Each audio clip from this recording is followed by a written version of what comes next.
I made money letting strangers watch me undress, and everyone thinks that's the worst part. That's the confession the divorce papers simplified into 3 words: marital misconduct. They don't understand what really happened between us. I did something worse than just selling my body. I sold the truth of who we were, piece by piece, caption by caption, until there was nothing left of our marriage that belonged only to us. My husband told the judge I ceased being his wife the moment I created that account, but the papers got it wrong. They think this is about infidelity or money or some desperate cry for attention. What they don't know is that I was already gone before I ever clicked submit on that first post. And the thing I'm most terrified of isn't the divorce. It's that he'll find the videos where I wore his old college t-shirt and told strangers exactly what I hated about our marriage. I'm going to tell you everything, starting with why I really started that account in the first place, because somewhere in those 300 posts is the moment I stopped being the woman he married, and by the time you understand why, you'll know exactly how I destroyed something that wasn't even broken yet. 3 years ago, Marcus lost his job at the plant. The layoffs came down from corporate, 50 men gone in a single afternoon, and he came home with his toolbox and a look I'd never seen before. Empty, that's the word. Like someone had scooped out everything that made him the confident man who could fix anything with his hands. I was teaching 2nd grade then, bringing home $38,000 a year, which suddenly had to cover the mortgage, his truck payment, everything. Marcus spent 6 months sending out resumes that vanished into the void, and I would come home to find him sitting in the dark, the blue glow of the television on his face, surrounded by job rejection emails he never bothered to close. Here's where I tell you the part people get wrong about desperation. They think it's loud and frantic, but it's quiet. It's making coffee in the morning and calculating how much longer we can keep the lights on. It's lying in bed next to the person you love and feeling completely alone because the weight of your shared life is suddenly yours to carry alone. Marcus stopped touching me. Not just sexually. He stopped reaching for my hand across the table, stopped resting his palm on my lower back when he passed me in the kitchen. I told myself it was depression, the weight of masculine failure, but deep down I started cataloging all the ways I'd become invisible. The first hint of what I'd become came when I was grading spelling tests and found myself staring at the handwriting of Tyler's father. He'd signed the permission slip with his email visible, and something about the way he looped his G made me wonder if men still looked at me. Not as a tired teacher or a struggling wife, but as a woman. That thought should have horrified me. Instead, I held on to it for 3 days. I was peeling potatoes for dinner when I first typed OnlyFans into my browser, telling myself it was research, that women were making thousands just being themselves, and wasn't that empowering? The second hint came when I created the account at 2 in the morning, using a fake name and a credit card Marcus never checked. I told myself I'd never actually post anything. The third hint was the photo I took in our bathroom, the one with the shower curtain as a backdrop, and my wedding ring clearly visible, glinting in the flash. I deleted it 5 times before I posted it. Each time I felt the familiar rush of being seen again, and that's the part nobody understands. By the time I took that picture, I'd already made the choice to stop being his wife. The validation came instantly, addictively. $20 the first day, then $200 by the end of the week. Men told me I was beautiful, that my stretch marks were art, that my tired eyes held stories they wanted to hear. Marcus found a temporary gig fixing computers for a friend's business, making half his former salary, and I started lying about my own income. I'd transfer the OnlyFans deposits into a separate account I'd opened online, then put just enough into our joint checking to cover the shortfall. He thanked me for being so responsible. He said he didn't know what he'd do without me. I kissed his forehead and felt the phantom weight of my phone in my palm, the notifications still buzzing with requests for custom content. The dramatic irony was this: Marcus thought his wife was holding everything together with grace, while I was actually coming apart in the most profitable way possible, and the more he withdrew, the more I posted. I told myself I was doing this for us, but every time I read another comment about how real I seemed compared to professional models, I felt myself splitting into 2 people, the Mrs. Carter who taught phonics and the Mia who monetized her husband's abandonment. His best friend Danny started coming around more often. He'd bring over 6-packs and sit with Marcus in the garage, talking about job prospects. One afternoon I was shooting content in the bedroom, nothing explicit, just me in his old workout shirts, which subscribers loved for the authenticity, when Danny's voice echoed up the stairs. "Lena, Marcus here." I scrambled, shoving the ring light under the bed, smoothing my hair. When I came down, Danny was studying me with a look I couldn't read.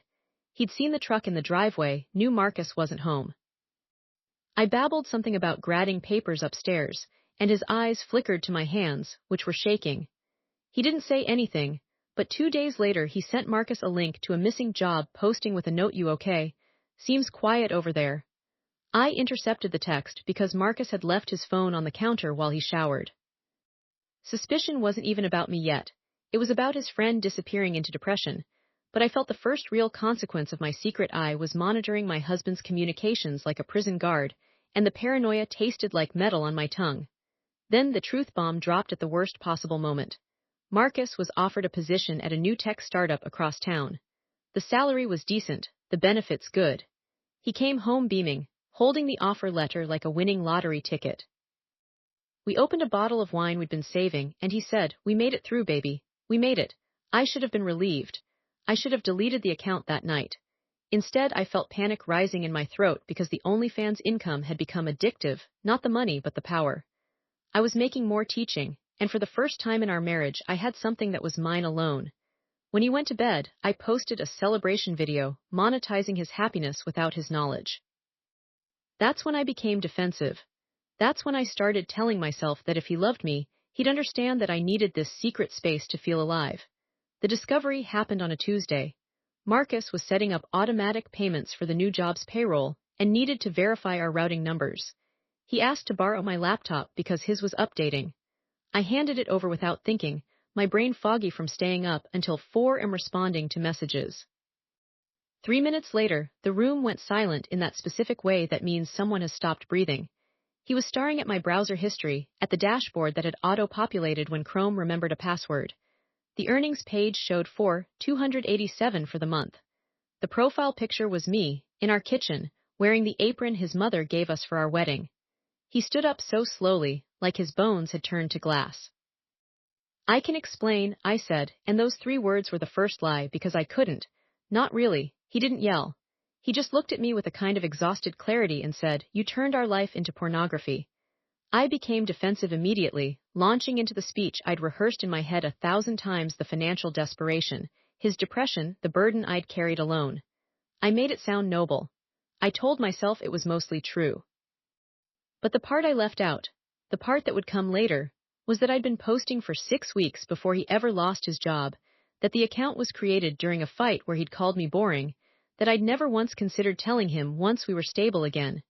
He packed a bag and went to Danny's house, and I told myself he'd be back once he understood the context. The court papers arrived a month later. He'd filed for divorce citing irreconcilable differences, but his lawyer's letter used the phrase breach of marital trust 3 times. And somewhere in the legal language, I saw the first hint that there was more to uncover: a request for discovery of all social media accounts and online business activities dating back to January 2021. I'd told everyone, including myself, that I'd started in March, after the layoff. But the account was created in February. That's when the spiral became real. My sister found out because Marcus's mother told her, and she called me screaming about dignity and self-respect. The school district somehow got wind of it. A parent recognized my kitchen in a screenshot that had been posted to Reddit, and I was placed on administrative leave pending investigation. I found myself leaning into the OnlyFans harder, creating more explicit content, reasoning that if I was already ruined, I might as well profit from the destruction. I told myself this was just a consequence of a conservative world that hated sexually independent women. I posted a video wearing my wedding ring, titled "Single Again Soon," and made $3,000 overnight.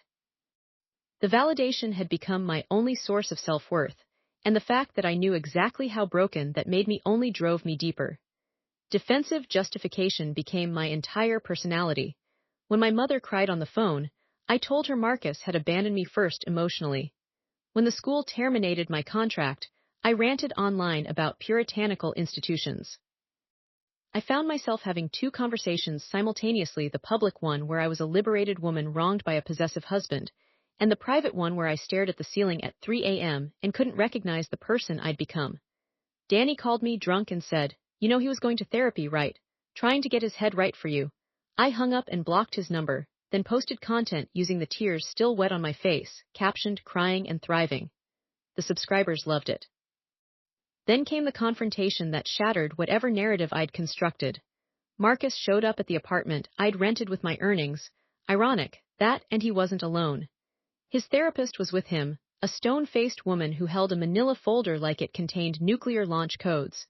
"We need to discuss the original content creation date," he said, his voice flat. "The one you lied about in court."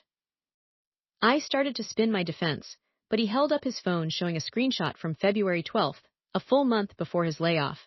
The photo was me in his favorite flannel, the one he'd been looking for that week. I'd used it as a prop, told subscribers it was my ex-boyfriend's shirt for a roleplay scenario. The breadcrumb I dropped without knowing was the date stamp, which clearly showed a workday when I told him I was too sick for intimacy. The therapist opened the folder. Inside were printouts of messages I'd exchanged with a subscriber named Tech Guru 44, Marcus's boss from the startup he'd been so excited about. The man who'd offered him the job had been subscribing for weeks, sending me tips and asking for personalized content. He'd recognized our living room in one post and had been using the information to sabotage Marcus's performance reviews, creating a paper trail of concerns about his new hire's focus and stability. I'd got my husband fired from the job that was supposed to save us, all because I couldn't stop performing my own unhappiness for strangers. The worst decision I made, the one that made everything else pale, was when I tried to fix it by recording a confession video to post on my OnlyFans. I thought if I controlled the narrative, explained how I'd been driven to this by a husband who'd stopped seeing me, I'd have an army of supporters who'd defend me. I filmed it in the apartment he'd paid for with his last paycheck, wearing the necklace he'd given me on our anniversary. I was crying real tears, talking about how much I'd loved him, how I'd made mistakes. I posted it as a premium emotional content package for $49.99. It sold out in hours. I made $12,000 from my marriage's funeral, and somewhere in the comments, someone wrote, "This is the best performance of your life." He never stood a chance. That's when I became truly unreachable. My sister flew in from Chicago and pounded on my door, begging me to get help. I told her empowerment wasn't a disease. My father left voicemails I deleted without listening. Marcus's lawyer filed a motion for disproportionate division of assets due to my intentional infliction of emotional distress, a legal phrase that turned my secret life into a weapon. I discovered I was being doxxed, my real name and address posted in forums dedicated to exposing cheating wives. I read every comment. I screenshotted the ones that said I was hot and deserved better. The validation had become my oxygen, and I was suffocating in it. The public exposure was surgical. Someone recognized my classroom in the background of a naughty teacher photo series and sent a compiled file to the superintendent, the school board, every parent in the district. I went from being a beloved educator to a cautionary tale in 72 hours. I started receiving messages from students' fathers, men I'd met at conferences, offering to help now that I was free. I blocked them and posted about harassment, gaining sympathy from my followers while privately knowing I'd brought every bit of it on myself. Marcus's new girlfriend, yes, he'd moved on while I was still signing my married name on leases, was a paralegal who specialized in digital privacy law. The universe has a sense of humor that way. I began self-sabotaging in ways that looked like accidents. I accidentally sent a mass message to my entire subscriber list that included a photo with my real name visible on mail in the background. I told myself I was tired of hiding. I told myself I wanted to be caught. But really, I wanted Marcus to see that I was still out there, still desirable, still someone worth fighting for. I wanted him to rescue me from the mess I'd created, which meant I kept making the mess bigger. I blocked his number, then unblocked it 47 times in a single day, watching the delivered status on my apologies like a heartbeat. He never responded once after that first week. The support system I pretended not to need was crumbling invisibly. My best friend from college, Sarah, stopped returning my calls after I used a photo of us from her wedding in a Bridesmaid Gone Wild series. I told her she was being judgmental. She sent me a screenshot of the comments men had made about her in the background and told me I was dead to her. I posted about friends who can't handle your glow-up and gained 300 new subscribers. My mother had a panic attack that landed her in the ER, and I filmed a coping with family stress video in the hospital parking lot, monetizing her crisis before I even went inside to see her. That's the moment I should have known I was beyond saving, but I told myself I was just being authentic. The direct question came from Marcus's lawyer during the deposition. She leaned across the table and asked, "Did you ever create content that specifically referenced your husband by name, or that used identifying details that could lead subscribers to him?" I had 5 seconds to decide whether to lie. I had the false answer prepared, rehearsed, believed. But something about the way she held her pen, like she was documenting history, made me tell the truth. "Yes," I said. I used his full name in a custom video for a subscriber who paid me $500 to pretend I was cheating on him. The courtroom sketch artist captured my face in that moment. I looked defiant in her drawing. I have it framed in my new apartment. The setup for the biggest revelation was already in motion. Marcus's lawyer slid a USB drive across the table. "We have reason to believe you didn't act alone in certain productions," she said. "That the breach of fiduciary duty extends beyond your individual actions." I stared at that drive and understood for the first time that they knew about Danny's involvement. Because of course it was Danny. Who else would I have turned to when I needed someone to hold the camera while I cried real tears about feeling unwanted? Who else would have kept my secret for a cut of the profits? Who else would have understood the specific kind of desperation that comes from watching your best friend fall apart and wanting to both help and profit from the wreckage? The full confession begins here, and it's worse than you think. I didn't just involve Danny. I groomed him into it slowly, over months of late-night conversations where I told him things about Marcus's depression that were true but weaponized. I paid him 30%, then 40%, then half. We created scenarios where he played the concerned best friend who accidentally walked in on me filming. We monetized his loyalty. We turned his friendship into content. And the most damning detail, the one that changes everything, is that Danny fell in love with me, or with the version of me that existed in front of the camera, and I used that too. I used his feelings to get better performances, more authentic reactions, more money. I told him we were creating art. I told him Marcus would never understand our vision. The subscriber who exposed me wasn't random. It was Marcus's new boss, yes, but he was specifically looking. He'd seen me on a Real Wives forum where men paid premium prices for content from women who could prove they were actually married. I'd submitted our marriage certificate, redacted, or so I thought, to get verified status. That verification earned me an extra $15,000 over 6 months. Tech Guru 44 had been compiling evidence from the moment he recognized the backsplash in our kitchen from a company party he'd attended at Marcus's previous job. He was building a case to fire my husband before Marcus ever walked through the door on his first day. I hadn't just gotten him fired by accident. I'd made him a target. When the final shoe drops, it's this: I kept a spreadsheet. Color-coded, meticulously updated. Column A listed the content. Column B listed the earnings. Column C listed the collateral damage potential, how likely each post was to hurt Marcus if discovered. I gave the posts ratings from 1 to 5 stars.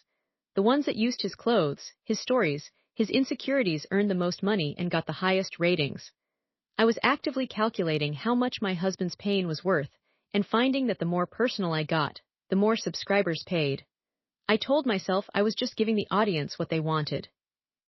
I told myself I was a businesswoman, but I was really just a woman who'd found a way to monetize her own resentment, and once I started, I couldn't stop, because the money validated feelings I'd never been brave enough to voice out loud.